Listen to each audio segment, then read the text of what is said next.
В рамках своего маршрута выездное заседание исполкома проходит в 3 регионах округа. Сегодня в Ингушетии. За круглым столом участники обсуждают состояние социального партнерства в автомобильном транспорте и в дорожном хозяйстве в регионах Северокавказского федерального округа. Говорят о мерах по его укреплению. Участники уверены, что социальное партнерство во многом зависит от транспортной политики и уровня взаимодействия организаций профсоюзов с органами власти и работодателями. Делегацию возглавляет Владимир Ломакин, председатель Центрального комитета профсоюза работников автомобильного транспорта и дорожного хозяйства России. Он уверен, что транспорту и работе людей нужно уделять больше внимания. Для работников автотранспортных предприятий, дорожных организаций это образ жизни, это единственный источник существования.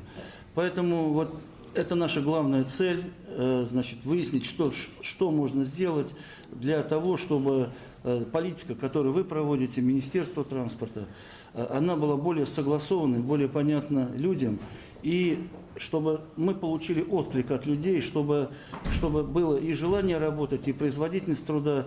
В числе приоритетных вопросов – кадровый дефицит работников транспортного хозяйства. Специалисты меньше идут работать на транспорте. Это связано в первую очередь с оплатой труда, условиями работы и не только. Огромную роль в решении возникающих вопросов играет профсоюзная организация, которая отстаивает права трудящихся. Важно здесь соблюдать права тех, кто пользуется услугами перевозок. В Ингушетии, несмотря на то, что некоторые маршруты убыточные, стараются работать даже для нескольких пассажиров, учитывая социальную значимость. Это очень важно и нужное направление, и я рад, что сегодня оно реанимируется, и я думаю, что вот ваш приезд тоже оживит эту деятельность в нашей республике, конкретно в нашем ведомстве. За круглым столом представители Татарстана, Красноярска, Башкирии, Волгоградской области, Хабаровского края и не только. Участники планируют в рамках заседания обмениваться опытом работы, показывать продуктивные практики. С какими вопросами сталкиваются в Ингушетии, рассказал начальник отдела развития транспортного комплекса Министерства промышленности и цифрового развития региона Умар Котиков. Он отметил, что в республике преимущественно жители пользуются таким видом общественного транспорта, как автобусы. Глава республики вопросам транспортной доступности уделяет большое внимание. Планы у республики запустить дополнительные виды транспорта. У нас нету ни троллейбусов, ни трамваев.